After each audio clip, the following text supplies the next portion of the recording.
What's up, everybody? Welcome to this very special episode of the Passion Project podcast. Today, we're bringing two of the most famous and well recognized DJs from IU University. I'm sure you guys have heard of them, Jakob and Jordan. They perform under the names Raiinz and JJ. They've had multiple gigs at multiple clubs in Madrid, such as Icon, Goya, Liberty, and Stella. They've also played at the JungleFest that took place last October, and they will be playing at the upcoming JungleFest. Jakob is from Norway and has been producing music since 2017, after which he started DJing in late 2020. Jordan is from California. He started DJing in 2020, and other than that, he's also an amateur investor. This episode is more of a conversation about how DJs function, what annoys them, how they deal with stress, their creative process, and a couple of tips and insights that can benefit beginner DJs. I hope you guys enjoy it. Some pretty sick guests today, so we're going to jump straight into this. Jakob and Jordan are our guests, and my name is Niels. I am the co-host of the Passion Project podcast. My name is Yuvraj, and I'm the co-host of the Passion Project podcast. And yeah, welcome to the episode. Welcome, guys. Thank you for having us. I'm very honored to be here. Awesome. So I just want to start with a quick background as to how and why did you get into DJing? Sure. Any of you can answer. I guess we're going to start individually. Yeah. So for me, I've been producing music for about 4 years now. And then the reason I got into DJing was actually because we went clubbing last year. Pretty boring, I'd say, but it was something at least. And then I saw, I don't know who it was, but some IE DJs, and I got so jealous. So I just decided to start, and then started in November last year, I think. Yeah. Here we are. Yeah. And for me, I actually started DJing right before COVID hit. I guess I got my first deck, and I don't know, it was just something to do. And then I didn't actually start going out to play for anybody at any gigs until I met him. And we actually met in Spanish last year. Oh, shit. Yeah, And it was very random, actually. very random. But we just bonded in a breakout room. And he was like, "Oh, you DJ?" And I was like, "Not really, but kinda." And he was like, "I do too." And we kind of started talking, and No, we were just laughing about it. It's actually getting a gig, and then I texted someone from Nightlife, and then we started from there actually together. That's actually a funny story because the way we started this podcast is pretty similar. Yuvraj posted in the big WhatsApp group chat, "Hey, you want to do a podcast?" I'm like a co-host or something, and I just texted him, and then now we're here, and we're interviewing you guys. Yeah. The duos, it's cool. Yeah, no, So and it's so you guys are just on decks together, and you're just mixing stuff, and you perform together. Can you tell them your name, your kind of performance names? Yeah, so it's Raiinz and JJ, so I'm Raiinz and he's JJ. Yeah. My name it's actually kind of old. It came from middle school or high school. From my PlayStation username. So random. So everyone just started calling me Raiinz. From there I just kept the name, and then here we are. Yeah. then JJ is just a nickname. A bunch of people call me JJ, JJ, something like that. So we just kind of went with it. That's good. I feel like the best things happen that aren't planned, that just come about. I agree. Organically. Yeah. Unexpected. Yeah. I almost said no too when he asked me to come to the gig. I was so nervous. I was like, I've never really DJed before for anybody. I was Yeah, trying to convince you a lot as well. It was What was your first gig again? it was in April, right? It was in Yeah, it was April of last year, so not even a year. In a club called Stella. Stella. Stella, I've heard of it. Good memories there, yeah. And I just have to mention as a side note that these two guys are two of the biggest DJs at this university. That's right. Two of the most well-known. These guys are so busy. Actually, in preparation, not to have fun, but in preparation, I went to see them, and it was good. I liked it a lot. I liked it. Very chill, very cool. You guys are just relaxed, you're doing your thing, Thank you. and It's all about having fun. yeah, you guys should also definitely check them out. So just straight from there, you guys DJ a lot. Mm-hmm. How do you do this much? You're out at least 4 days a week, right? 3 or 4 days a week. 3 or 4 days a week. How do you handle that? I feel like Like me personally, it's more about handling your time, like time management, in terms of managing school and also DJing on the side. What can be hard is, of course, waking up at after 2 hours of sleep, going to class at 9 a.m. or whatever. That's probably the hardest part. But I mean, either way, it's like you come home and then you take a nap and then you're fine. It's I think it's more about the dedication or the work you put into it and like what you want to achieve with it. And then yeah. That's basically it. I mean, last semester was a bit tougher because we had morning classes. Yeah. So we were up or out at the clubs until like 5 in the morning, and then had class at 8:39. Yeah. So a couple of those days were really rough, but you gotta be careful with like just not falling too far behind. At least you know work and stuff. And, Like working, It's nice for this semester because we've got later classes, so gives us a little bit more leeway, you know. Yeah. Absolutely. Yeah, just for the record, where are you guys from? I'm from Los Angeles. From Los Angeles. I'm from Norway, also. Alright, that's cool. So I just want to ask, like, is being a DJ stressful? Like, how stressful it is? I mean, like, you know, you guys have to like hype the crowd up. You gotta get the vibes going. You gotta get everyone dancing and stuff. So what is the process? What's the creative process like? And honestly, I think I can speak for both of us. We enjoy it. Honestly, like it's fun for us. Like, it doesn't really stress us out. I don't think. It's kind of like like a fun job to have. But I mean, at first when we first started, it was very stressful. Like our first couple of gigs, speaking for myself at least, I was like shitting myself before I went on. I was so nervous. But I mean, as you do more gigs, you get more comfortable and More practice. of course, and you just get comfortable in front of people. I feel like it also depends on what we mix. Very true. And how big the crowd is. If the crowd is 1,000 people, of course you get nervous, you stress. But then when you're there, it's fine. So we mix a lot of different. We mix commercial, we mix rap, we mix house, tech house. So I think the most stressful part is probably like the big commercial crowds. At least from my part. No, I would agree with that. Just because it's such a mix of people there for like different types of music, so you have to cater to so many different types. Tastes and preferences. Exactly. Yeah. So that can be difficult at times, but I don't know. I would also say I think sometimes the smaller crowds for me are more difficult. At times, just because it's I think it's harder to get up in there in front of a few people.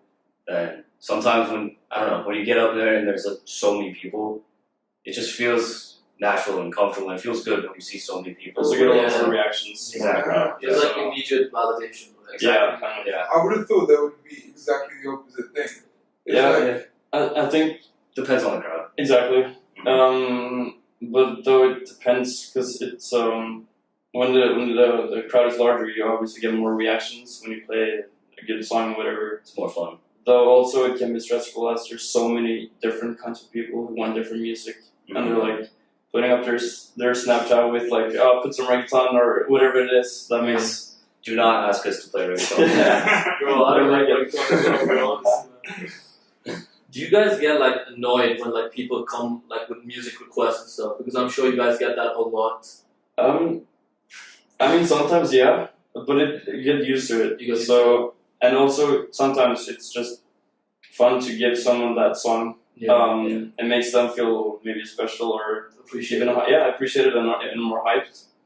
But it depends. You can't always play songs that don't fit the crowd. Like if you're playing for 500 people and somebody asks for this Swedish song, you know what I mean? Like it's not gonna work. So that's the only thing. I would still agree with that. Yeah. If somebody asks for like a very specific song in a very like big event, that's very tough, and that can kind of get annoying. But I mean, it comes with the territory, like people coming up and asking to play this thing, so we kind of get used to it. Just not reggaeton, please. Have you ever had like obviously no, you guys are great, but like or like awkward moments where the crowd wasn't feeling it, and how did you deal with it? Like, I mean, God, I'm sure we had a lot at the beginning.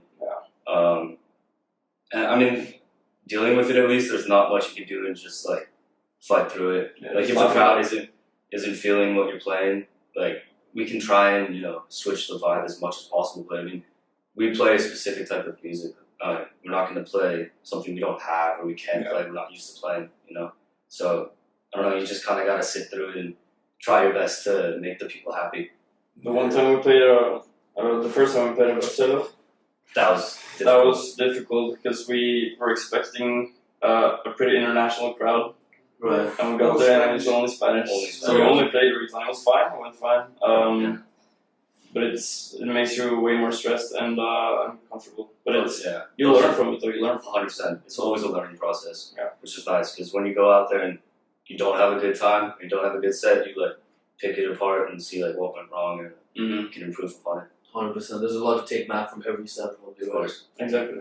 What is the song that bands internationally with every type of crowd? Is it like Dancing Queen? What is it? That goes hard. That That goes always hard. goes hard. Yeah, that's a good one. Last night we played what did we play?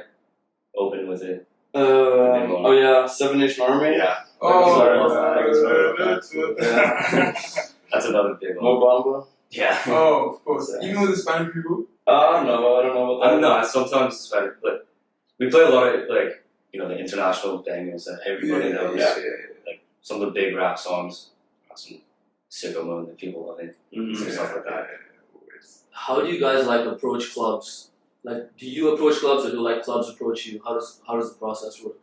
In the beginning, it was us approaching clubs. And we texted Nightlife Madrid. Oh, right. Shout out. Right. Who got us the first our first gig at Stella. Mhm.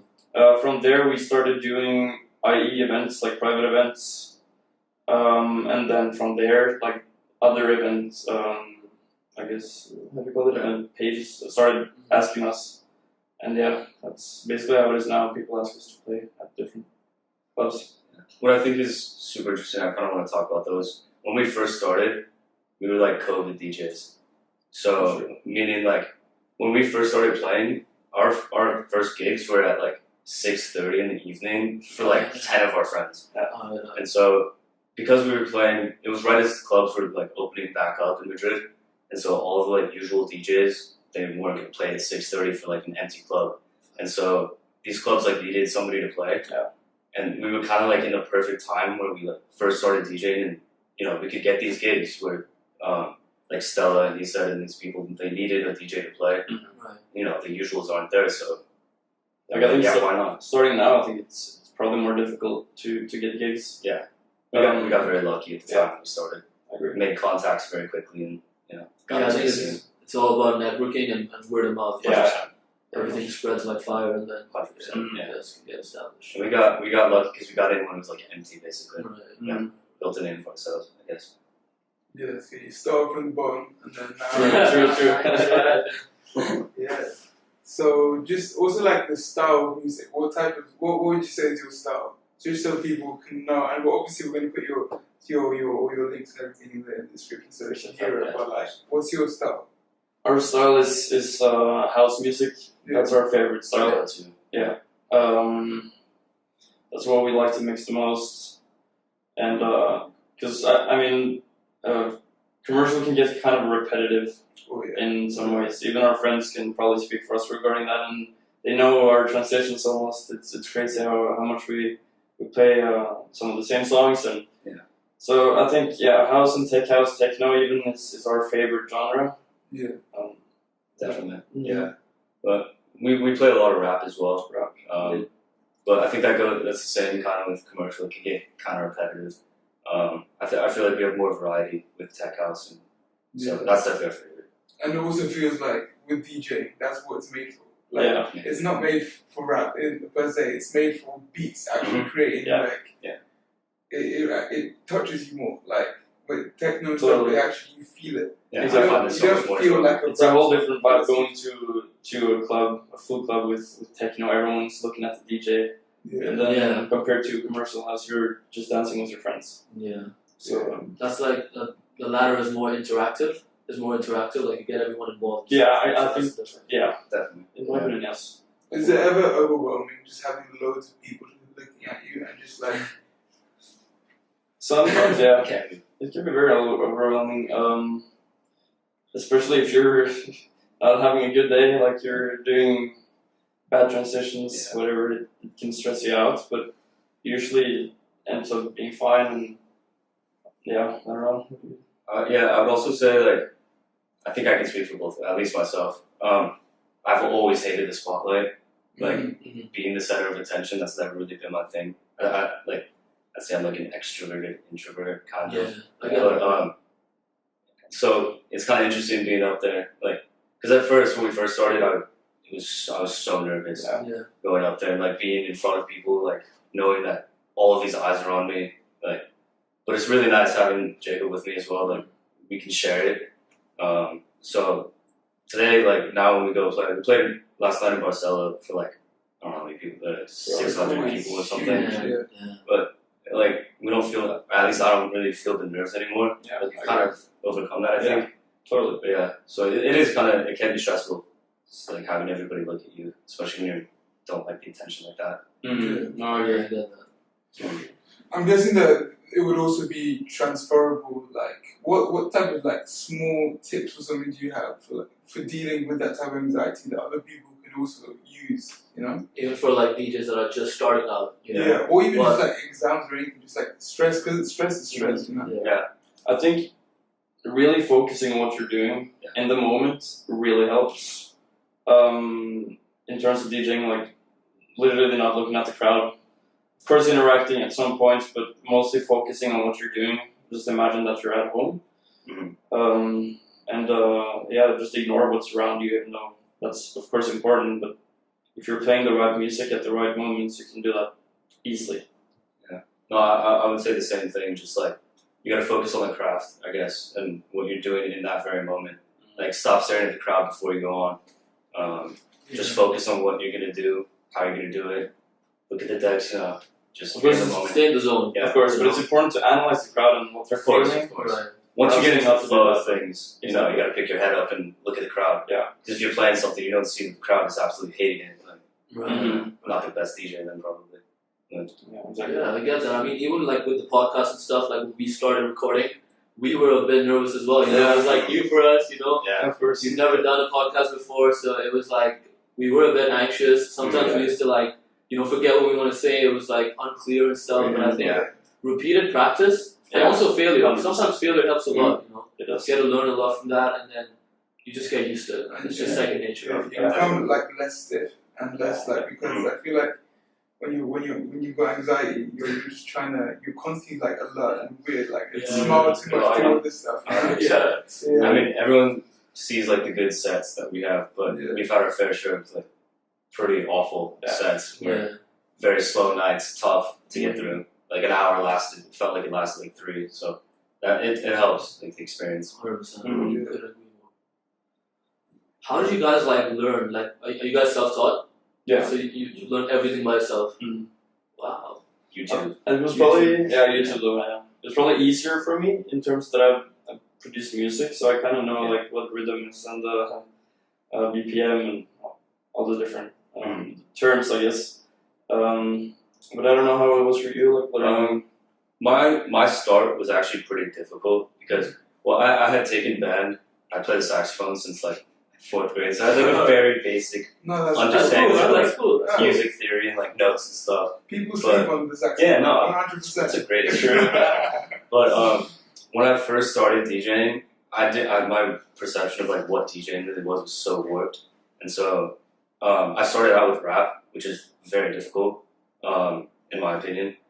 I think if anybody's gonna start, you should start with house or techno because house and techno have the same like beat structure. Rap is very different. All of the songs are very different. You have different lyrics, melodies, everything like that. So it's very hard to mix. So when I was learning, I had no idea what I was doing. I wish I'd started with house and techno. And that's some advice for the new ones starting out. Definitely. So I think it took me a bit longer to progress. But then once I found like house and techno, build your library. That's also a great tip, like expanding your music library. Literally listening to so many different genres. I hated techno 2 years ago. Now I absolutely love it. Really? Bro, I don't like techno. I didn't even like house so much. Now I literally walking here, I listen to house. I don't listen to anything else. It's like house on, even at home when I'm just chilling. I listen to house. It was techno on the way here. That's cool, man. Always finding new music. Yeah, That's cool. it's important.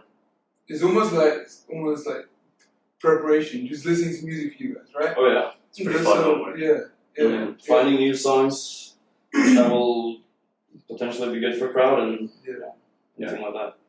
So did you guys play in the JungleFest that was in October? Did you guys play that one? Yes. How was it? Because I couldn't make it, and I've heard a lot of stories about it. So could you share your experience? Absolutely. It was an incredible event. Honestly, I think we can both say one of our favorite sets that we played. 100%. Probably one of my favorite days in general, favorite parties of my life. Really? It was just a great vibe, amazing, huge villa with the sunset. Was it 8 hours? 8 hours? Yeah, around. Give or take. Yeah. It was tiring, but it was worth it. Free drinks, unlimited beers, alcohol. And that is not a lie. Unlimited alcohol. Drink responsibly, please. Of course, Yeah, of course, that's important. Yeah. That's cool. So it must be. I imagine it pretty cool to like, because often like your friends and stuff will be listening to your music. Well, will be in the crowd and stuff like that. It must give like a sense of reassurance, and it's like cool to see familiar faces. You know. Yeah, 100%. And you also see people coming back to see your sets. Like we recognize a lot of people that have like actually told us, "Oh, we like you," but even though we don't really know them personally, we're just very, very sick. We like that. And, And it feels very good. Like looking out and seeing our friends and stuff, like vibing, and it feels very good. Yeah. Having friends there and people, supporting. they're the ones who started supporting us. So I have videos of like our first sets in Stella, and it was 6:30, and we had one table of like 10 friends, and that was it in the club. And so, like seeing those people still come out, like it feels good. Yeah, it's very cool. 100%. That's cool. That's very cool. You guys were also gonna play for the JungleFest. That was gonna be this weekend, but it's not, unfortunately. Yes. So it will be rescheduled though. In March, right? It's coming. It's coming. Don't Yeah, worry. At the house. Yeah. Not the. It'll be coming. Don't worry. We'll see you guys again. Everyone will, Yeah, but of course. I would never transfer. Bigger and better. Yeah. Better. Yeah, it's cool. Like, what's the best part? What's the best part of DJing? What is it? Is it the people that you see? Is it what is it? For the people that can't think really it's imagine it. Just seeing how many people appreciate like the music you play, not necessarily you, but the vibe. Yeah. Because at a party, I mean, in my opinion, the most important thing is the music. So seeing people enjoy our music, smiling to it, singing to it, dancing, that's probably the best part. Not necessarily for the attention, because we don't really like that, like Jordan said, but just the good vibes around it is great. Yeah, I know. Being able to like kind of control the vibe of a party is so sick. Yeah. Like I think that's why we both love it so much. Is like being able to control like how people are feeling at a party is so, I don't know. That's super enjoyable to watch. Because you guys producing that feeling. Yeah. Because you know that you're producing that girl just going absolutely crazy. Exactly. It's Yeah. pretty crazy. You're controlling the entire intensity, the entire mood, everything is in your control. Exactly. Yeah. That's why it can get stressful though sometimes, you know. Like, A lot of pressure on you to, make a good party or whatever. But yeah. Perform. Yeah. What's the craziest experience that you've ever had with like either crowd interaction or I see that Jakob is Definitely had some very messed up interactions. Oh, I for can't sure. come up with For a sure. specific one, but there's been plenty of very weird interactions and people asking for incredibly weird songs and dancing in crazy ways. You see some crazy things as a DJ, like what? We need You can add we on. need some insight. we love to. It's nice having somebody because we always like stand up there. Not that we're watching you guys, like, but we watch what's going on and we get to see like the people in the corner making out and like it's just funny watching Some very weird makeup moments. Very awkward weird. interactions. It's funny, Yeah. but we're not judging. It's just nice to we watch. don't judge around here. No, of course not. That makes it even more fun though. In my Yeah. opinion. I think in terms of like some of our best moments, I think I don't know. I think Madlo. Yeah. Shout out Madlo, and shout out my roommate Max for setting that up. Good friends with Mando and the guys over at Madlo. He helped us out with that.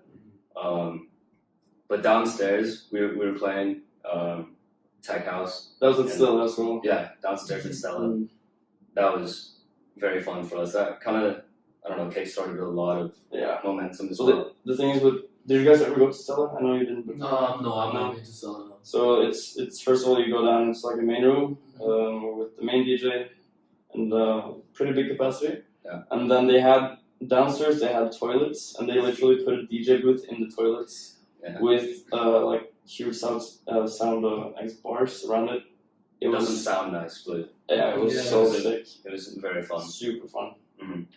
And that's interesting. It was like an obscure, like kind of you were in the toilets, dude. Yeah, basically. There's like toilets on either side. Yeah. And then like the girls and so you guys are like in the middle. Yeah. Oh, and it turned it into like a boiler room. Yeah. Nice, that's interesting. Yeah, that's cool. So sick. What does the future of DJing look like? I mean, I've read a little bit about it, like artificial intelligence or something is going to be incorporated, or they're gonna have like sets that make music by itself. So like, I don't know if DJs are going to be a thing in the future. I think that might be a threat. Yeah. Well, I mean, definitely Raiinz and JJ. Oh yeah, definitely. Yeah, you guys should say.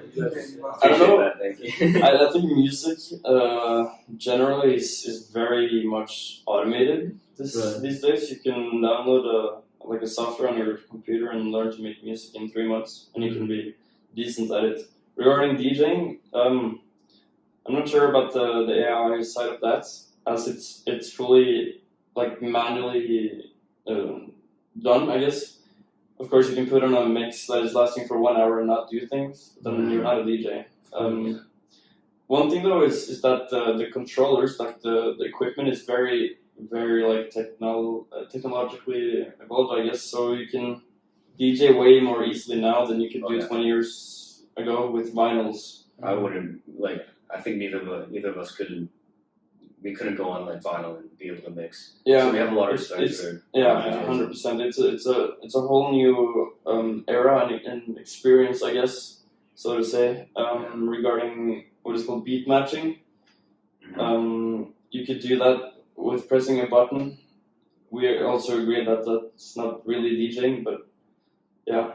So sure, you could say it's being more automated, but at the same time, you have to know what you're doing, and you have to play the right songs at the right moments. Mm-hmm. So you have to be interactive, anyways. I think Definitely. Yeah, and those the tables, the do they have any use other than doing So we never really do the. So what we do is called beat matching. That's what I mentioned earlier. It's basically matching the beat of one song playing with the next song that is in your headset. That's why we're headphones. For that? No, you guys do that a lot in your sets. You don't. We don't really do that. No. That's really. Distraction that's like performance DJs kind of. It's like another aesthetic. Like tech house DJs, rap DJs, they don't really mix like that too much. Yeah. But more in rap though. Yeah, I guess more in rap. Tech house not so much because it's more of a smooth transition that you want. Yeah. So what we do is we swipe the side of the circle to make it match the beat of the song playing. Mm-hmm. You can like nudge it into position. Yeah. So so that the beat is like dun, dun, dun, instead of you know what I mean, like that it's not offbeat. Yeah, because the whole reason that's probably still there is because of the vinyl. I didn't know that people use vinyls to DJ. Yeah, no, it started with vinyl and then CDs. Went to CDs. That's what they're called, CDJs. Yeah. What we play on. Dude, there's actually I don't know if they have them on the brand new version, but they used to have on the most recent version. In the front of the CD, you can put in a CD, like actual CD, and that's how the track is played. Mm-hmm. So that's how they used to do it. Now we're in 2022, and now you just bring your a USB from that you have exported your music on. Yeah. Just bring a USB to the cloud and that's it. You just have the entire library and scroll through and select songs. That's cool, man. That's cool. Mm-hmm. How did you guys like master the mixer? Is it hard? Is it a hard thing to do, or is it just YouTube videos and practice and practice and practice? That's very much just like practicing. Yeah. The hardest part is probably learning beat matching. I mean, I don't know. It depends on the person, but I would also say So like the deck that I have at home is like a couple $100, Mm-hmm. pretty small controller. Versus what we play on at clubs is like $2,000 each. Yeah. Like very large professional equipment. So it's a pretty big jump from like what I use at home to what we use in the clubs. That was pretty difficult in the start. So yeah, exactly. That's what I was gonna say. Like learning, all of the features on the club equipment is not the easiest thing. It takes a lot of time. Like there's still stuff I learned like yesterday. I see people doing things I didn't know. The things, it works in the same way. It's Different weird. equipment, right? It's the same brand and everything, so it's kind of the same layout, but it's more advanced. There's so many more So to options. say. Yeah. So Just to that as well, like, do you know any fake DJs? Like big Ooh. DJs. I've heard of like some people say that certain like I don't know which DJs, but all they do is jump. They don't actually do I've their heard own music. They rumors. just do like so. I've heard rumors that Marshmallow, not Marshmallow. like talking shit Yeah, about no Marshmallow offense. if he sees this or anything, but Yeah. like bigger DJs, like electronic DJs like that, will go up there and literally just press play on a pre-recorded mix. Yeah. Right. I mean that's speculation, but Yeah. I don't know any specific ones, but though I believe that, and that's why I respect house DJs, like famous house DJs, more on techno, because you can see that they're actually doing and or mixing rather, and you can see that they know what they're doing. And I don't know. Yeah. I think a lot of DJs get a lot of slack for just like pushing buttons. Yeah, totally. When people don't really know what's going on That's too true. much, like what they're actually doing. Yeah, that's true. And people always say like, "Oh, I can go up there and press play and It's like, harder than it go looks. like this." Yeah, And even some Yeah. people, like when they ask for songs, they're like, "Oh, can't you just plug in an aux?" I'm like, bro. yeah. It's kind of difficult to explain to them. You have to like download it to the USB and then all that. Yeah. It's interesting, but I feel like DJs get like a lot more respect than before, right? In terms of what like that craft. Like, Yeah. there's Some, yeah. Yeah. some. I'm not sure about that actually. I mean, It depends on. Do you think that they like? I think it's the opposite. I think you get, or you're. I don't know. I actually don't know how to explain, but I feel like people think you're less legit nowadays. I would, Than I would agree before. with that. Back in the day, like we watched some sets from older DJs, and they're very skilled in what they're doing, and they are doing everything. It's much more technical, I think, from back in the day. Now it's a lot easier. To our previous point, it is much easier to DJ now Yeah. than it was. Oh yeah, 100%. So, I mean, if you really want to like start DJing and have no experience, it's more possible now than on vinyl or anything like that. Yeah. Also with like all the information available, like YouTube videos, you can literally learn. That's exactly how I did it. Yeah. A lot of YouTube. Where do you guys want to be in 5 years? Where do you want to play? What's the future? What's the dream? Yeah. The dream regarding, Like, if we're continuing with DJing after all of the We really haven't like sat down and talked about no. what we want to do because we're kind of I don't know. Speaking for myself at least, we're kind of living it right now. yeah. Through university at least. So I have no idea, Jacob. I mean, a goal would be playing in space in Miami. That's cool, man. Yeah. We'll say that's the ultimate goal right now. Yeah. So Space keep it to or that. some festival would be sick. yeah. Give me a Coachella. What's each of your favorite like go-to festivals that you would love to play at main stage? Tens of thousands of people watching. I mean, the thing is, I don't know. Like Coachella is more like artists and It is. Yeah. singers. I have being from California, Yeah. I have a personal connection with Coachella. I've Yeah. been a couple Coachella. times, so easily I'd say that. I think for me it's probably Tomorrowland, even though it's a lot of like EDM and it's a lot of different music, but I think that's just such a cool place. Yeah, And I really want to go there as well. Definitely should go. Yeah. 100%. Absolutely. What are your opinions on the clubs like in Madrid? What's your favorite club in Madrid? Ooh. It's a hard one, yeah. I'm not calling anybody out, by the way. Yeah. Like, Yeah, no. please still get them on. I enjoyed Goya a lot. Yeah. Right. That's like kind of our scene, Oh. the techno. Have you guys played at Icon? many times. You have? Oh wait, I've been to Icon like so many times. Maybe you guys were there. I don't Probably could have been. Yeah, it could have been you We guys. played there a lot last semester. Alright.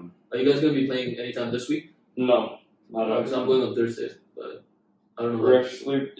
I think the new place, the new Madlo place or the Menorca now on Thursday. There's an event there, like rap events from the Madlo race. That's what we'll be playing. That's a very, very cool club. It's a totally new club. iStar, I think it's called. Yeah.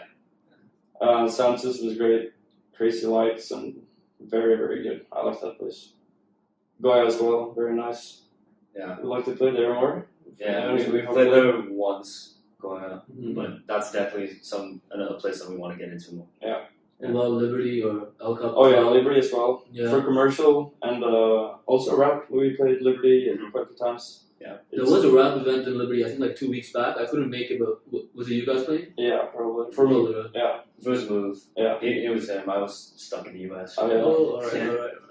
But we played Liberty quite a lot. Yeah. Be there. That's a Next very cool week's place. probably. Downstairs especially is The great. boiler room, right? Yeah, or not the boiler. Liberty is like it's huge downstairs, so it's. I would say Liberty, honestly, when it was packed, when we played downstairs, was one of probably our best experiences, I think. It's just there's so many people, it's so packed. Such a cool vibe there. Yeah. So that's a lot of fun to play there. Did you ever get sick of the commercial music? Because like on the radio, like whenever I listen to radio, it's like it's very jarring. Yeah. Yeah, We definitely do. for sure. Yeah. 100%. We try and we get a lot of commercial gigs playing commercial music, but I mean that's what mostly people want. it just appeals to so many different people. Yeah. It's fun playing for big crowds and everything, but if it's 200 people commercial night, it's not as fun maybe.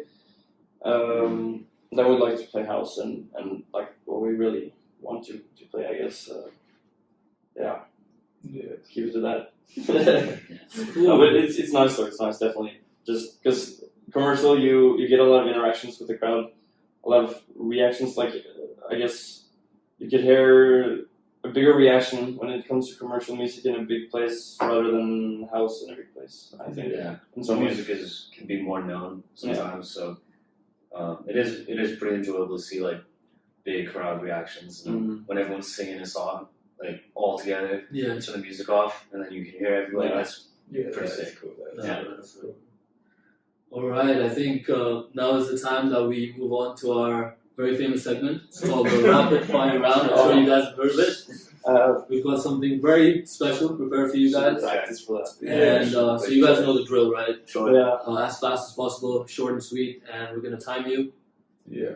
And you guys gotta beat, I think it's 1 minute 37. Yeah. Andres, Yeah, show me. I At this moment. I think 125. Is it 125? Yeah, we'll see. We'll see. Obviously, we're gonna post another one on Friday. Alright. We'll see. Hopefully, you'll be able to stay up there. Okay. Stay up there. So we'll try. We're gonna do like a kind of you hit. So first one goes to you, and then you answer. Okay. And we're gonna do that. So each of you get Right, 10 cool. questions, Yeah. and then And we'll put you up as a group, like in the Exactly, so you'll be like exactly, together. exactly. Okay, great. So you can start with the first one. Yeah, I'll start with first one to you. Yeah. Alright. Okay. 3, 2, 1, go. Dead mouse or Skrillex? Dead mouse. Kanye or Drake? Drake. Favorite song? Human John Summit. Biggest achievement? Ooh. Big set in Barcelona. Top travel destination? Top. Travel destination. Ooh. Los Angeles. Biggest inspiration? James Hype. Clubs or music festivals? Close. Best piece of advice? Do something you absolutely love and get good, very good at it. That's right. Your favorite book? I'm not good at reading books. Yeah, I gotta pass on that one. Alright, small 100 people venue or big 1,000 people venue? Ooh. Small, Small? but tight, packed. Do exams matter? Yes or no? Yeah, Yeah. Maybe. Best investment. Best investment.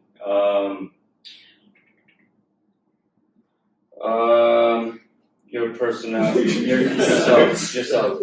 Money or happiness? Happiness. If you had one choice for a superpower, what would it be? Superpower. I don't know. Probably time travel. Good, interesting. Best piece of advice? Be passionate on what you're doing. Favorite song? Anything but cleaning. Favorite dish?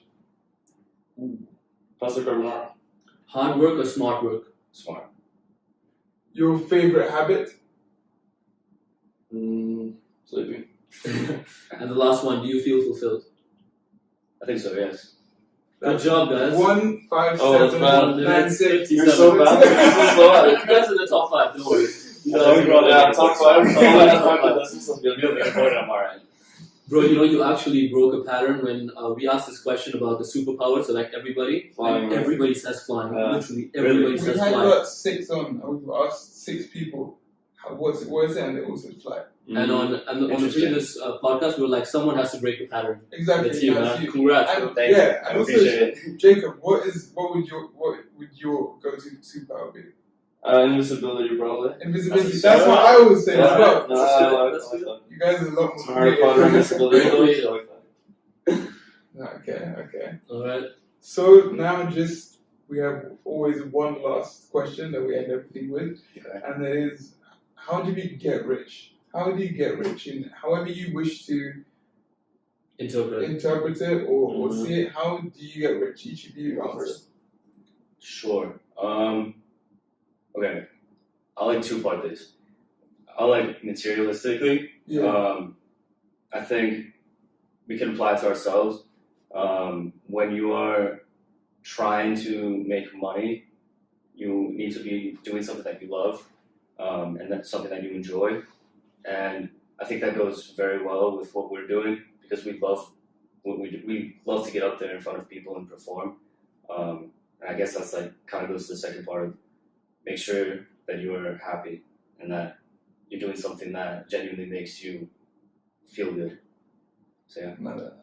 I was gonna say, yeah, kind of the same. Like being very passionate on what you're doing, having a job that makes you happy, even if it starts with a low salary or something, work your way up, and then be working hard, and being passionate about what you're doing. And yeah, I think that's probably the most important. Like being happy in general, because I feel like if you have a job and you're too stressed, you're not happy with what you're doing, you hate your life, basically. Like that's not going to make you rich in the long run. Maybe in the short run with some risks or with some luck, maybe. But I think in the long run it's important to be passionate and having goals that you want to reach, and yeah, being happy overall. Awesome, bro. Sounds amazing. Thank you very much, bro. Appreciate it, bro. Appreciate Thank you. Thank you, bro. Appreciate it, bro. Thanks for coming. Thank you. Alright, that's a wrap. It's a pleasure. Great. Thank you.